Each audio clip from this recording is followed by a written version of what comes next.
हजारों की भीड़ छाता थाना क्षेत्र में दिल्ली मथुरा हाईवे पर जमा हो गई। उन्होंने बाबा का शव रखकर हाईवे जाम कर दिया। आरोपियों के एनकाउंटर की मांग करने लगे। शव कब्जे में लेने और जाम खुलवाने पहुंचे पुलिस को लोगों ने खदेड़ दिया, पथराव भी किया, जिसमें 6 पुलिसकर्मी लहूलुहान हो गए। लोगों ने पुलिस की 5 से 6 गाड़ियों में तोड़फोड़ की, शीशे तोड़ दिए। इस दौरान फायरिंग भी हुई। हालात बेकाबू होता देख पुलिस ने लाठीचार्ज कर दिया, आंसू गैस के गोले छोड़े। अब सुनिए फरसावाला बाबा के समर्थकों ने क्या कहा। घटना ये हुई थी कि महाराज जी रोजाना रात को पहरे पे रहते थे। कल रात को महाराज जी के साथ 2 छोटे बच्चे थे। एक गाड़ी थी जिस पे शक हुआ महाराज जी को, उसका पीछा किया, गाड़ी नहीं रुकी। प्रशासन से भी मदद मांगी उन्होंने, प्रशासन ने भी मदद नहीं की। तो आगे जाके शक की बुनियाद पे गाड़ी को उन्होंने रुकवा लिया। ये नबीपुर की बात है।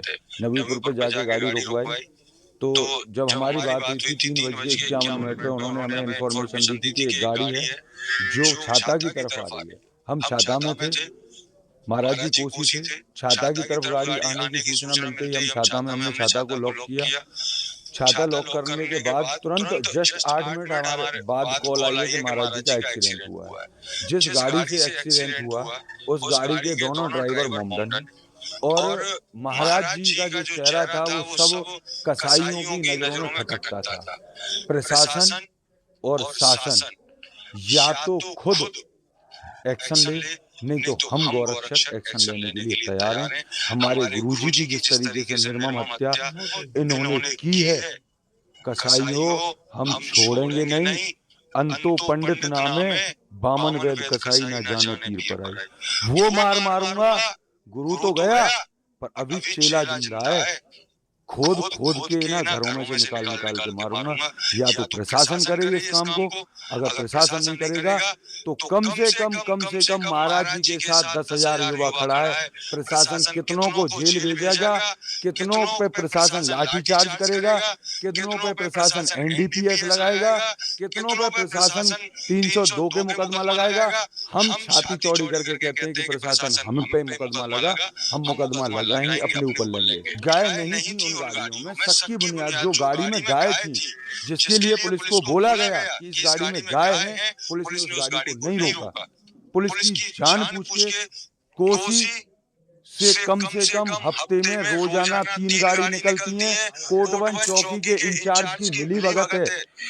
कोटवन चौकी, बठेंग चौकी और जो इधर क्या नाम है मेवात में पड़ती है एक चौकी, तीनों चौकियों की मिली भगत है। तीनों चौकी कस्बा इंचार्ज मिले हुए हैं गौ तस्करों से, जिसकी वजह से गाय आए दिन कट रही है हमारी और आए दिन गौ तस्करों पे। तो क्या कल भी रोजाना की तरह उनको ये सूचना दी गई थी कि कुछ ट्रक ऐसे गुजरेंगे यहाँ पे? जी, प्रशासन को महाराज जी जब गाड़ी का पीछा कर रहे थे, महाराज जी को जानकारी नहीं मिली। महाराज जी तो रात हम और महाराज जी पहरे पे रहते हैं, ठीक है।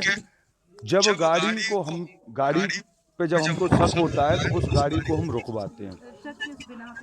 शक बिना पे, क्योंकि गाड़ी में ऐसी आवाजें आती हैं और वो जो गौ तस्करों की गाड़ी है। आज मुझे महाराज जी के साथ 22 साल हो गए, तो इतना तो हमने सीखा है कि वो गौ तस्कर जो है वो गौ माता को कैसे लेके जाते हैं और किन गाड़ियों में लेके जाते हैं। क्योंकि हम गाड़ियों में जीपीएस भी लगाते हैं, ऐसा नहीं है, जीपीएस लगा के हम गाड़ियों को पकड़ते हैं और जितनी भी गाड़ी पकड़ी गई वो सब जीपीएस लगा के ही पकड़ी गई है गाड़ी। और आज जो ये घटना हुई है इसमें प्रशासन की मिली भगत है। मैं खुल के कह रहा हूँ इस बात को, चाहे प्रशासन मुझे जेल भेज दे। गौरक्षकों ने कोई भी पथराव नहीं किया है, क्योंकि गौरक्षकों का काम नहीं है पथराव करना।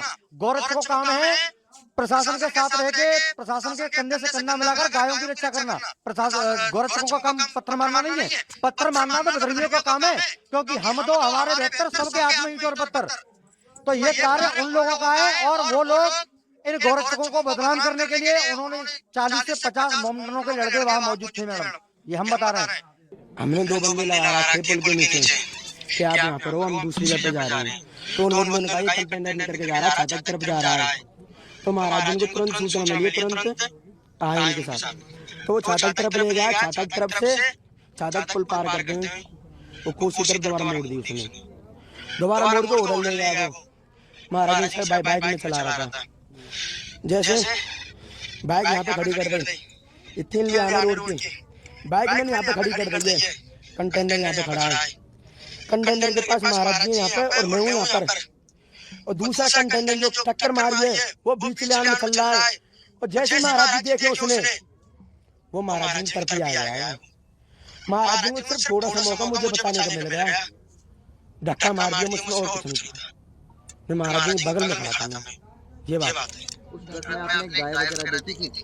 गाय पहली बात तो ये पुलिस का बिल्कुल बहन नहीं है, पुलिस वाले रोक कंटेनर को रोकेंगे नहीं वो, अब पुलिस वाले हैं तो कोई गलत काम कर देगा कोई, पुलिस वाले कैसे क्यों नहीं रोका। और पहली बात वो बंदे हम वहाँ पे बहुत जन खड़े थे, कुछ चोरी चकारी के लिए नहीं, वहाँ पे वो बंदे खड़े थे, वो वहाँ पे भागे क्यों थे, भागे क्यों, वो उसमें तो किसी ने दारू नहीं पी रखी, जिसने ठोका था वो महाराज जी, किसी ने दारू नहीं पी रखी है। ये तो पुलिस प्रशासन अपने बचने के लिए कहती है दारू पी रहा है, वो पी रहा है, ये सालों का सबका ढोंग है इनका। वो जो ट्रक जिसमें आप बता रहे हो उसमें बता जा रहे नागालैंड का नंबर प्लेट थी, उसमें कह रहे परचून का सामान था, आपने उसमें क्या देखा? चलो कोई बात नहीं, परचून का सामान है, उसमें गाय थी। जब पुलिस वाले कह रहे हैं, जब वहाँ पे खड़े हैं इसमें गाय गई हैं, तो फिर महाराज जी का खमेश